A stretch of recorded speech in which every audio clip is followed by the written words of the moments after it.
South Koreans are seriously good at witch hunts. If you had dropped just a few Koreans into medieval Europe, witches would have gone completely extinct. The method is really simple. Someone walks up to you and starts claiming, There's no way you're not a reptilian. I know you're a lizard. then you'd be fucking stunned at first, right? Of course, you wouldn't have anything to say because it makes zero sense in the first place. But here's the thing.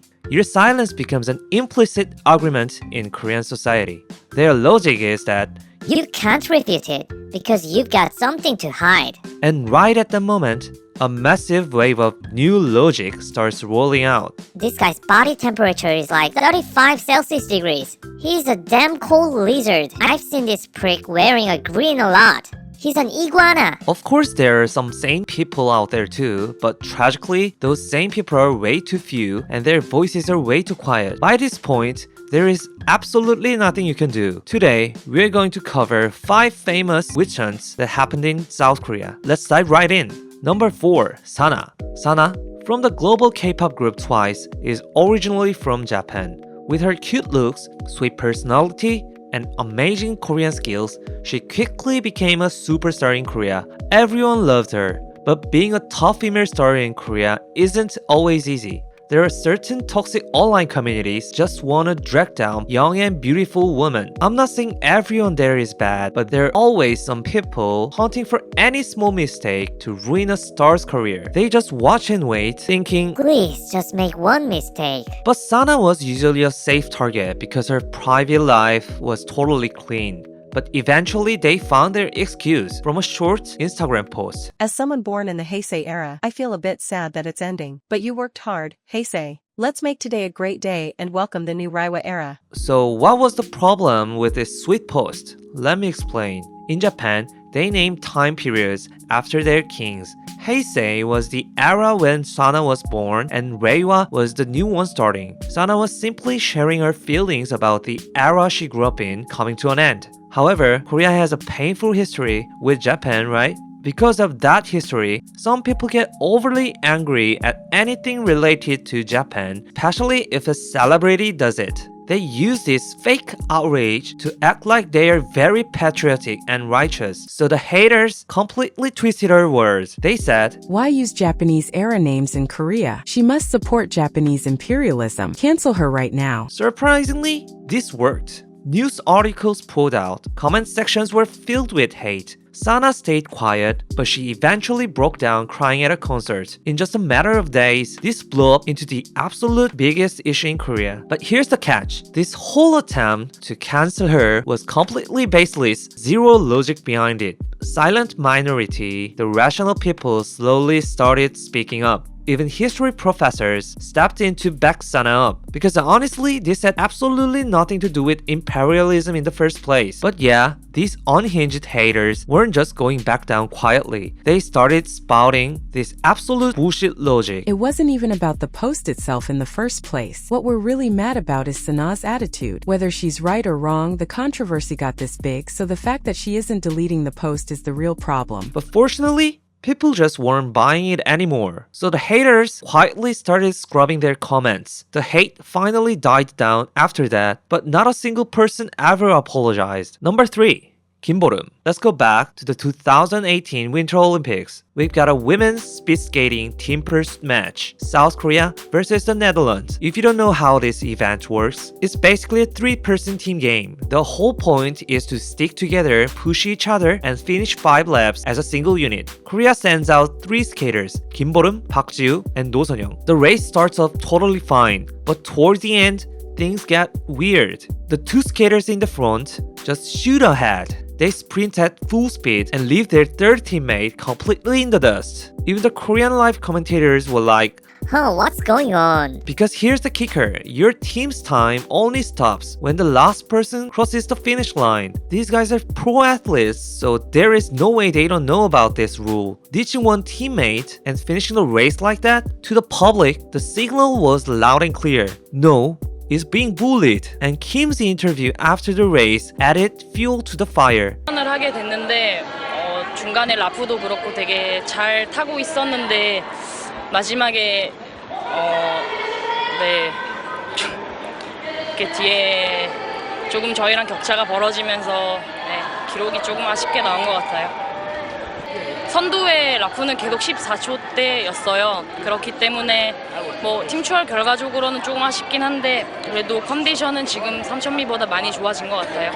Looking at her attitude and that sly smirk, people decided she was definitely taking a public shot at No. The internet started writing a movie script. Kim was a rising young star and No was the older veteran near the end of her career. So the theory is Kim didn't care about this team event because she could easily win medals on her own at another event. So she threw the race on purpose just to humiliate No on a global stage. The backlash was absolutely insane. A petition went up on the government website demanding severe punishment for Kim. 600,000 people signed it. 600,000. Every single online community was flooded with blind hate. Even her sponsors dropped her instantly. The harassment got so bad that Kim actually had to be checked into a psychiatric hospital. And the public's reaction to that? Oh, look at her playing the victim to manipulate the media. But wait, here comes a plot twist literally no one saw coming. 2 years later, Kim actually sued No.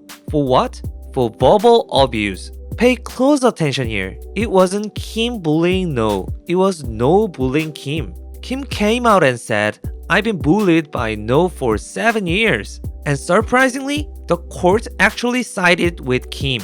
They recognized her claims as the truth and ordered No to pay a 3 million won fine. Even other teammates testified they saw No cursing at Kim, yelling shit like, Just skate slower, you crazy bitch. in the end, it took Kim over 4 years of pure hell to clear her name, but not a single person ever apologized. Number 2, G-Dragon. In 2023, a massive bombshell dropped. K-pop megastar G-Dragon was officially booked on drug charges. Now, in South Korea, doing drugs is treated as one of the worst crime you can commit. So GD, superstar, drug, bad, the entire country lost its mind. Even people who don't give a damn about celebrity gossip were glued to their screens. But there's another reason this blew up as big as it did. It was because of his former agency, YG Entertainment. Over the years, multiple people tied to YG Entertainment had been caught up major drug scandals, and many actually served time. Plus, GD himself had a minor drug incident way back in 2011. So when the news broke, everyone just collectively nodded and said, Yep, it finally happened. but GD immediately released a statement through his lawyer, completely denying the charges. But the police fired back, proudly claiming that they had concrete evidence. They even hit him with a travel ban so he couldn't leave the country. With the police acting this confident, the public completely turned against GD. People were so convinced he was guilty that they started manufacturing their own evidence. They began analyzing his body movements frame by frame. And this wasn't some crazy Reddit conspiracy. TV news programs were actually broadcasting this garbage. People even made a huge deal out of his lawyer's fees. He hired an insanely expensive legal team because he knows he's guilty and needs a miracle to get out of it. And few days later, the police filed for warrant to really start digging into him. But the funny thing is that the court rejected the warrant. So what happened then? GD himself just casually walks right into the police station voluntarily. Let's look at the interview he gave right before walking in. 저는 마약 관련 범죄에 대해서 사실이 없고요. 그 말 하는 것보다는 빨리 조사를 받고 나오겠습니다. 한 적이 없는데. 없습니다. 가서 조사받아도 될까요? 갖고 오겠습니다. While he was in there, GD voluntarily submitted hair, fingernails, and toenails for testing. Nobody asked him to. He just handed them over. Rapid test, negative. Hair test, negative. Nail test, negative. Only after all this blew up in their faces did the police finally admit the truth. Police had started this entire investigation based on testimony. There was no physical evidence in the first place. This entire massive scandal was just a house of cards built on absolutely nothing. It was a flawless witch hunt orchestrated by police and fueled by the public. But here's why GD is on another level. He didn't cry about being a victim. He just flexed on everyone by launching an anti-drug foundation, like the idiom he posted right in the middle of this mess. 사필규정, justice always prevails. Number 1. Tablo. Tablo is a genius rapper in the Korean hip-hop scene, but he also had an insane academic background. He graduated from Stanford University with both a bachelor's and master's degree in just 3.5 years. Sadly, this amazing resume became a huge trigger for a bunch of jealous losers on the internet. In 2010, an online hate group was formed, 타진요. Their name literally meant, "We demand the truth from Tablo." Their claim was simple. Tablo's Stanford degrees are fake. Their first suspicion came from a very narrow mindset. How can someone finish a bachelor's and master's degrees in 3.5 years? That's impossible. Stanford actually had a special program that allowed students to do both degrees at the same time, but facts didn't matter. Since they couldn't understand it, they just called him a scammer. From there, they just went completely crazy. Let's look at the absolute garbage they called evidence. First, the missing thesis. They attacked him saying, "If you have a master's degree, why isn't your thesis in the library?" Tablo majored in creative writing. For that major, you don't write a normal thesis. You submit a portfolio of short stories. But the haters just kept crying. There's no such thing. Show us the thesis. Second, identity theft. Tablo's legal English name is Daniel Sunung Lee. The haters searched Stanford University and found another Daniel Lee who studied mechanical engineering. So they said, Tablo stole this guy's identity. Tablo even showed his official transcript and passport with his real name clearly printed. But they just closed their eyes and said, I can print a piece of paper too. That passport is fake. Third, photoshopped pictures. When photos of Tablo in the Stanford yearbook were revealed, these trolls started zooming in pixel by pixel. Their amazing conclusion is the pixels around his face look weird. He photoshopped his face onto someone else's body. When this madness wouldn't stop, Tablo finally flew straight to Stanford University with a TV camera crew. His former professor stood in front of the camera and said, I remember Daniel as a bright guy who sat in the back row and said interesting things. There were about 14, 16 people in the class. Everybody spoke. All coterminal MA students. You got an A, right? Or an A minus? Yeah.